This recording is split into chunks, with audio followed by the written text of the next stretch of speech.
Em setembro de 2020, o USS Nimitz estava transitando pelo norte do Mar da Arábia durante uma missão rotineira.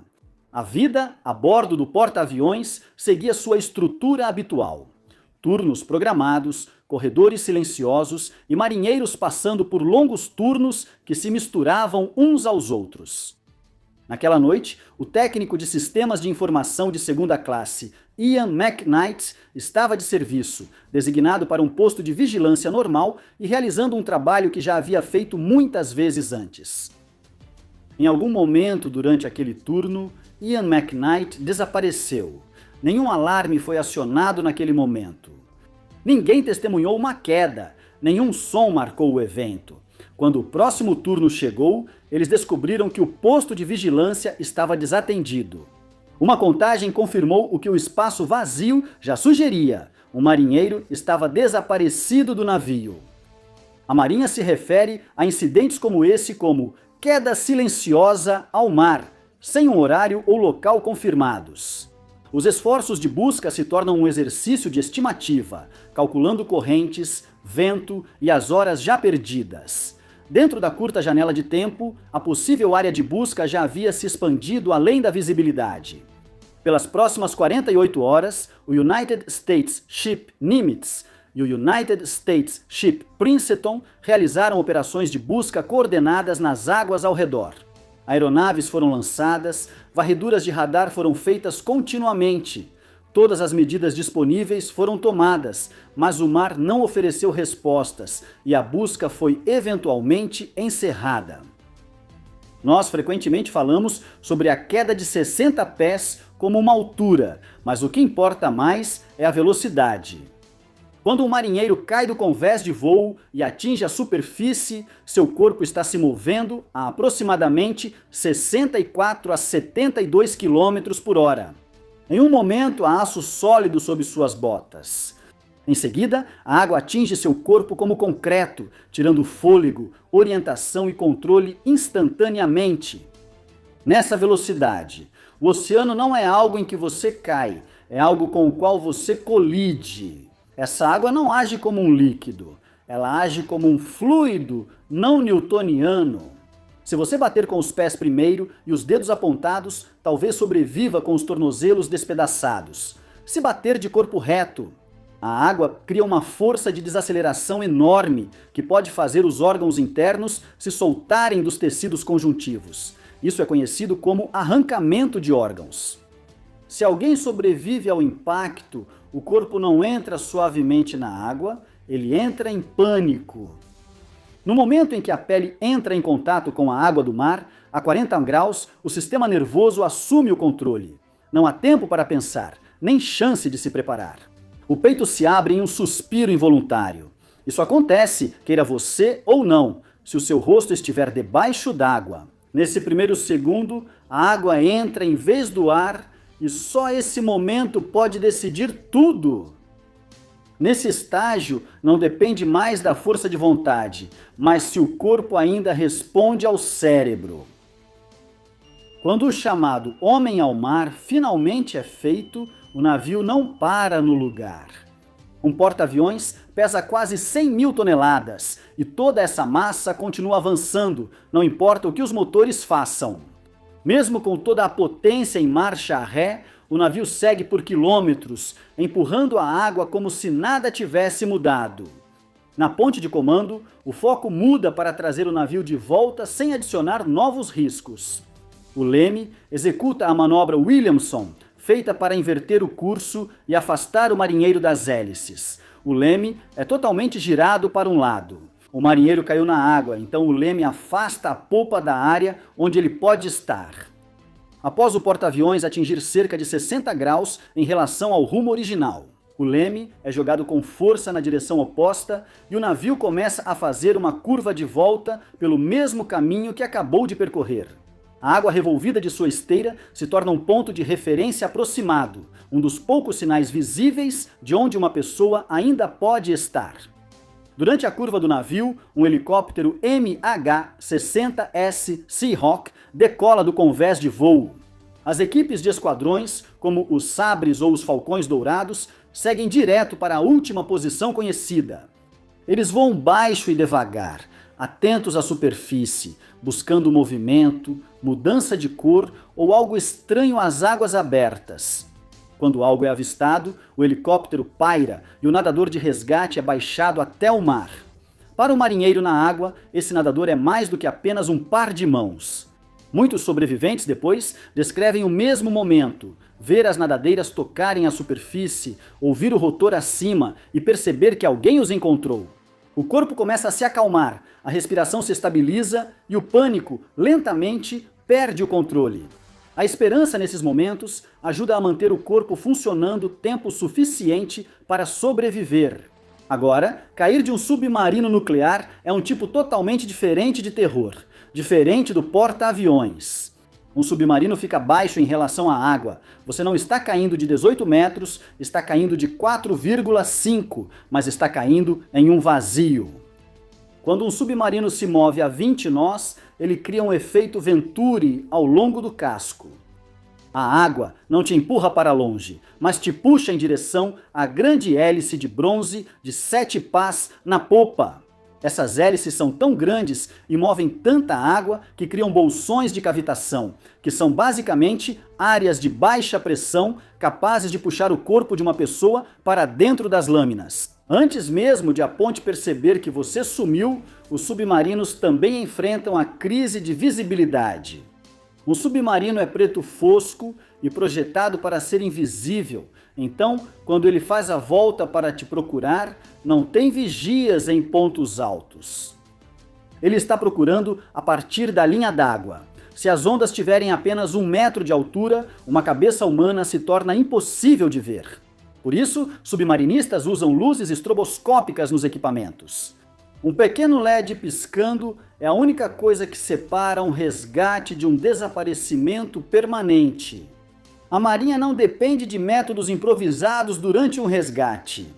Quando o mar está perigoso para o içamento por helicóptero, utiliza-se um Rigid Hulled Inflatable Boat, barco inflável de casco rígido, como alternativa.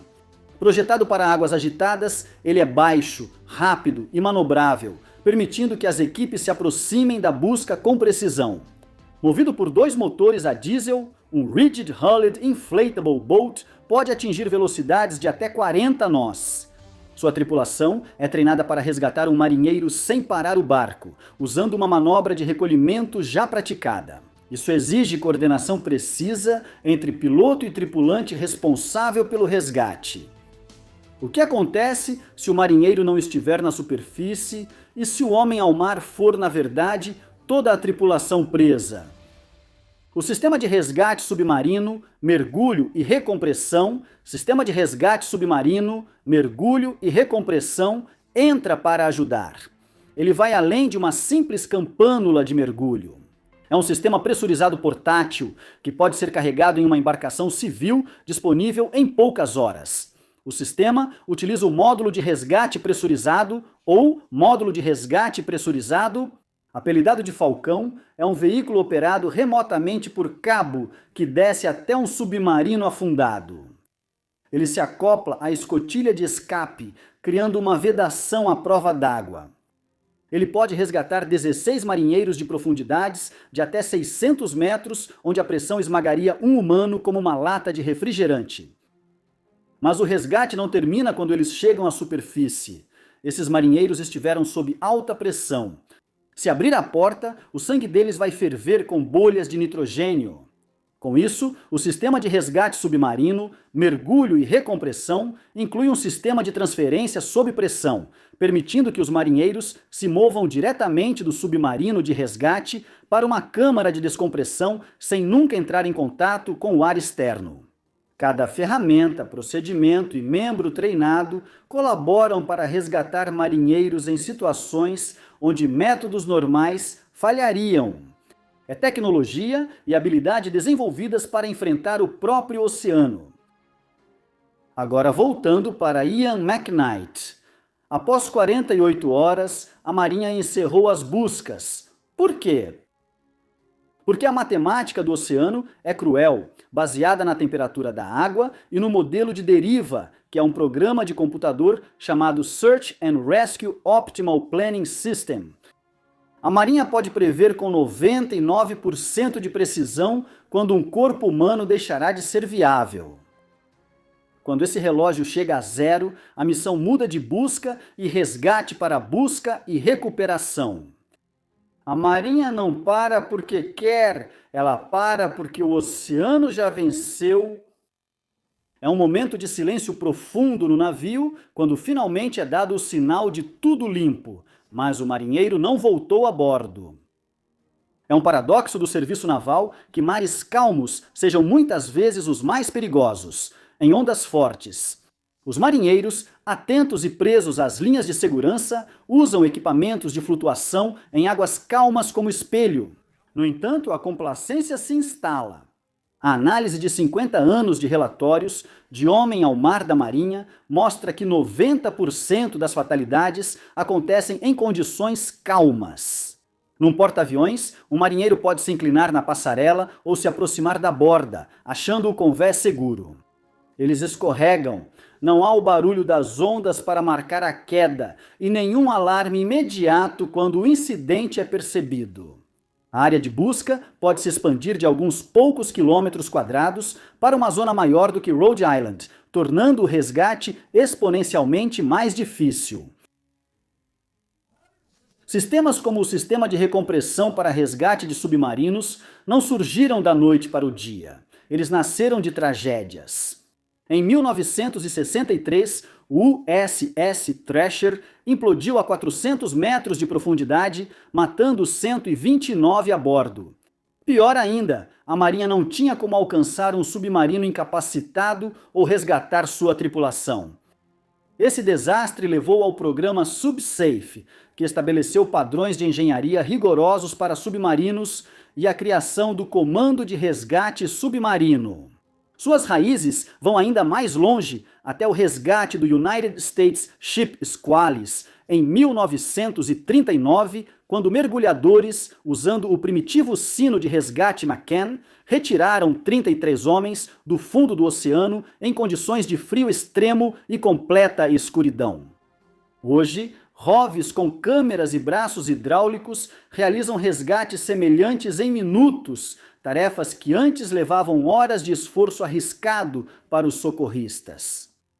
Quando o computador SEROPS, ou Sistema de Planejamento Ótimo de Busca e Resgate, indica que a probabilidade de sobrevivência caiu para menos de 1, o clima no navio muda e o constante barulho dos rotores dos helicópteros cessa. Os vigias são dispensados. A transição de uma missão de resgate para uma missão de recuperação é um peso psicológico grande para minha tripulação. Em um porta-aviões, como o George Washington, todo mundo conhece alguém ligado ao marinheiro desaparecido. E parar de procurar é admitir que o oceano levou um dos seus. Se um corpo for recuperado, ou um marinheiro morrer em missão quando o retorno ao porto ainda estiver há semanas. A Marinha inicia o sepultamento no mar. Um sepultamento no mar pela Marinha vai além de um simples descarte. É uma cerimônia cuidadosamente orquestrada, moldada pelos ventos, pelas ondas e pelo movimento de um navio imenso. A equipe médica e o capelão preparam os corpos dos marinheiros, vestindo-os com uniforme azul de gala, medalhas e luvas. Alguns são colocados em um caixão com peso, projetado para afundar rapidamente, enquanto outros são enrolados em um sudário costurado à mão e também pesado. O navio deve estar em movimento, avançando lentamente para manter a estabilidade. A tripulação se reúne em silêncio, centenas de marinheiros em formação divisional. Só se ouvem o zumbido dos motores e o vento nos fios das antenas. Na beira do convés, a guarda de honra leva o caixão ou mortalha até a prancha inclinada, com a bandeira estendida sobre os restos mortais. O capelão realiza o rito de encomendação e, ao comando, o corpo é lançado ao mar, com os carregadores mantendo a bandeira longe do convés e da água. Uma salva de 21 tiros ecoa pelo convés de aço, seguida pelas notas comoventes do toque de silêncio tocado da torre de comando do navio. A bandeira é dobrada e depois entregue à família, mas a cerimônia termina com um único comando: continuem. Para a tripulação viva, essas palavras são mais que protocolo, são uma promessa de que o navio segue. A missão continua e o serviço do marinheiro permanece honrado através do movimento firme do navio pelo oceano. Se você ainda questiona por que a Marinha dos Estados Unidos da América investe milhões em combustível, voos e satélites para localizar um marinheiro desaparecido, é por causa do contrato sagrado, quando um jovem ou uma jovem assina seu nome para servir em um navio de guerra movido a energia nuclear. Eles estão entrando em um mundo onde o eu é secundário ao navio. Em troca desse sacrifício, a Marinha promete que, se você cair, todo o peso do Departamento de Defesa moverá céus e terra para encontrar você. O oceano é vasto, frio e implacável e não se importa com ninguém. Mas os marinheiros vivem nele todos os dias e a Marinha se move por ele com um propósito, treinada para agir quando alguém cai. Cada resgate, cada vigia, cada manobra é uma promessa cumprida. O mar testa habilidade, paciência e coragem, mas também mostra do que as pessoas são capazes quando trabalham juntas.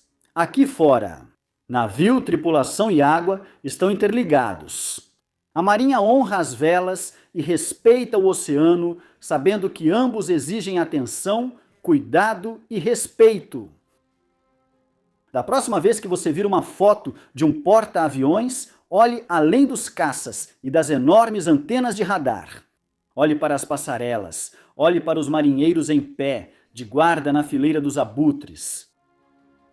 Eles sabem que, abaixo deles, existe um abismo que já levou 72 daqueles que caíram nele. Eles sabem que a queda de 18 metros equivale a uma queda de 6 andares em um mar de concreto. E eles sabem que, se desaparecerem, seus companheiros de navio executarão os padrões de busca mais precisos, caros e desesperados já criados pelo homem. O oceano tem uma maneira de nos lembrar da nossa insignificância, mas a resposta da Marinha a um homem ao mar é a nossa forma de responder de volta. Nós não deixamos os nossos para trás. Nós procuramos até que a matemática diga que não há mais esperança. E então, e só então, nós os entregamos ao mar com as honras que conquistaram. O que você acha de como a Marinha dos Estados Unidos da América mantém essa tradição? Isso te surpreende? Te impressiona? Parece certo que a missão deva continuar imediatamente depois? Se isso te deu uma nova perspectiva, deixe seu like e se inscreva para mais histórias reais das marinhas do mundo. E olha, se você quiser ir além e apoiar nosso canal diretamente, por favor, junte-se à frota. Você ganha distintivos de fidelidade, respostas prioritárias e ainda nos ajuda a divulgar mais histórias marítimas reais. Basta clicar em juntar-se na página do canal e embarcar conosco. Sério, obrigado por estar aqui. Deixe um coração azul nos comentários para homenagear aqueles que foram sepultados no mar. Te vejo no próximo vídeo.